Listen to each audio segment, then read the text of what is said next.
Okay, the clutch cable here, the threaded portion, that's the 5/16 24 that threads into the primary. I'm swapping out the primaries on this thing with putting the black one on here instead of the chrome one because the chrome one's pretty ate up and it doesn't look right with the rest of the back bike being black and gold. So I'll need to repair the primary. Somebody had, I don't know what they did. It was a primary for this Sportster that came in a box of parts. It came with another bike. And they were nice enough to have already painted it or powder coated it or whatever they did to it. But the threads, like I said, this is 5/16 24. It just drops in there. And you can tell that looks like somebody cross-threaded something in there. So I'm going to repair that here in a minute, a couple minutes. Okay, so what we got here, this is our primary. It's in actually better condition than the chrome one. Still need to repaint it because it's not really the right color for the bike. But what we got here is on where the clutch cable goes in. I don't know what they did here. It should this is a 5/16 24 and it should be tight. It just drops right through there. So I don't know what they cross-threaded something in there or what, but we need to fix that. So what I got is got a threaded insert here, which is 5/16 24 by a 1/2 13. So I'll need to drill this primary out and then tap it with a 1/2 13 tap to be able to fit this in here.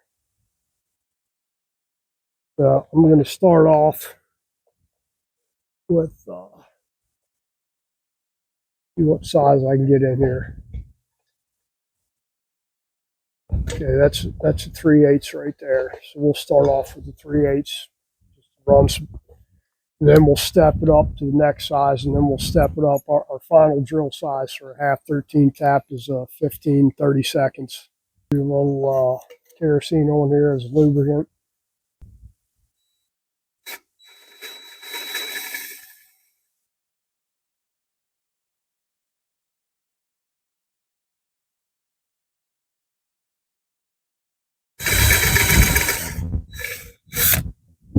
Okay. Now, when you go to put the insert in there, you're going to have to put a little, it comes with a Loctite patch on it, but I like to add a little pipe dope on there to help seal it because it will leak out of there if it's not sealed good. And the reason I use an insert is it's stronger than a helical. Helical oils tend to leak around the outside threads there. And then when you put it in, the O-ring on the cable is going to seal up against the end of the insert here. But I usually put a little black mechanic silicone around the edge of the cable and the O-ring too, just as a matter of course. The other primary, I probably could have stripped it and used it, but painting over chrome, plus that other one had a bunch of rash down here where the bike was wrecked on the bottom of the primary, so we're just as good doing it like this.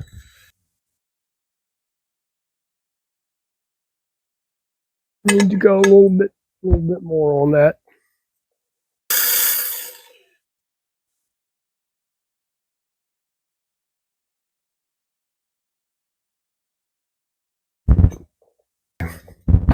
It should be far enough through there. Drills all the way through. Got enough room to tap it now. All right, got my tap started here. A little bit anyway. Just enough to go in there.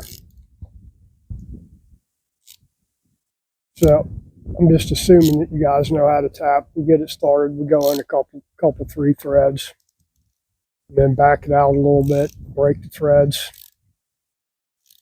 Then go in a little bit further. Keeping it as straight as possible in here. Again, that's just kerosene. There's better stuff to use, but that's what I got right now.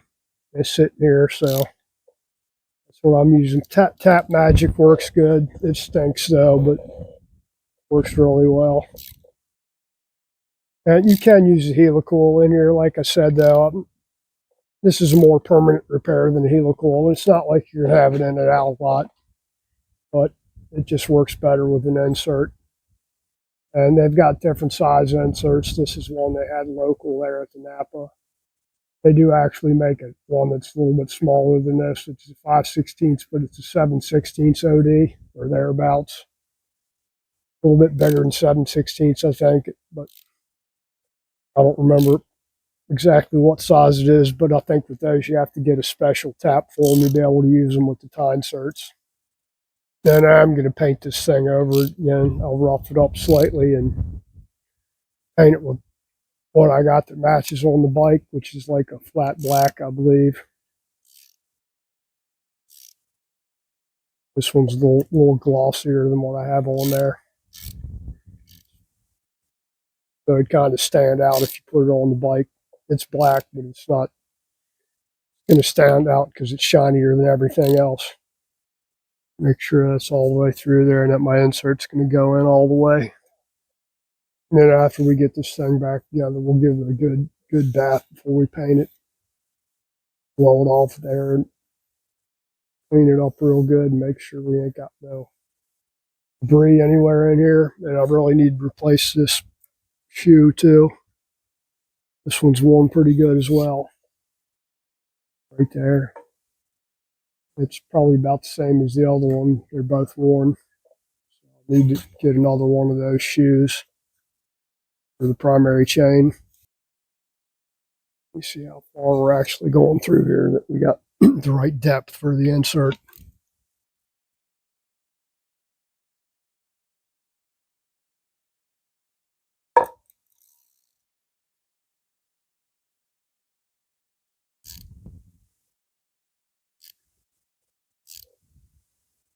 A little bit more. We want the insert as far in there as we can get it.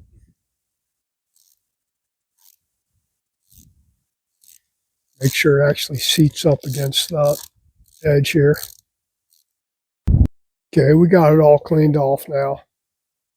So what I'm going to use to put it in with, because we're not using this in the conventional way, this actually has two sides on it. It's got a side with that you can fit a flat blade screwdriver in. But we don't want the clutch cable going up against that side because the O-ring will never seal. So we want the O-ring seat up against this side here, which doesn't have the slot. So we're just going to use a 5/16 bolt with a lock nut on it so we can screw this thing in. And then break the lock nut and pull it back out. Now I'm going to spray this out real good with some cleaner. Make sure we don't have chips and whatever other crap in there. We want it kind of dry for the sealer in there. So since this does have Loctite patch on it, but I'm also going to put some pipe dope on it just because I like it to seal. And then like Loctite patch might not seal it like it should. I mean, it might, but then again, it might not. So we're going to put a little schmutz of pipe dope on here, or Permatex thread seal, or whatever you want to call it. Which absolutely does work good. Way better than Teflon tape anyway. I'm not a big fan of Teflon tape. You spend more time trying to get it lined up right. And it doesn't really seal as good as this stuff does. I'm on there now. Just smear some around there. Get it started.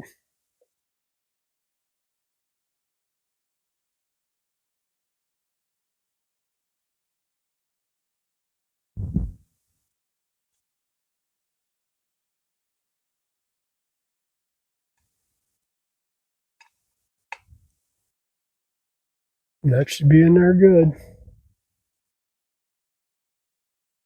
I'm just going to let it set up. Now, if you want to, you can pee in the ends of whatever so it doesn't move, but I've actually never had one of these really come out in a situation like this, so we should be good. Let me break my lock nut loose here. That's pretty much it for this. While I'm still waiting on my shift fork for first, second gear.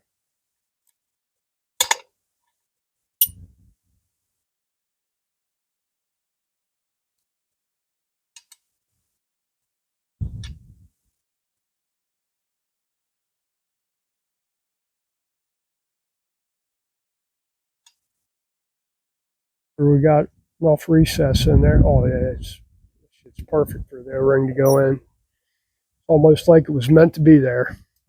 Got a little recess for the O-ring to go down in there, like it's perfect.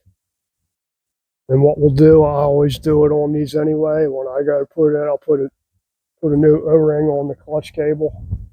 Then I'll put a little smear of black mechanic silicone, the good kind, on there just to be safe. And screw it in, and that's it. Now, when you put the clutch cable in, don't be doing like some guys do and sit there and reef on it. You know, it's 5/16 24, but it's also hollow. So they're kind of easy to break, or I've seen people break them. They're not really easy to break, but I've seen people break them before. And that's probably how this got stripped out. Somebody was really reefing on it, and before the clutch cable broke, it tore the threads out of it. Is this, you know, this is aluminum, and that's actually a fine thread, 5/16 24. So I don't know why they'd put that in there, but for whatever reason, that's what they use. So just be careful when you're putting those in. And that's it for this. A little bit chilly out here today, so I'm going to go drink some coffee, need a little snack. But that's your primary repair. Everybody have a good week. A good weekend coming up. I forget it's Thursday today, so good times. Take care.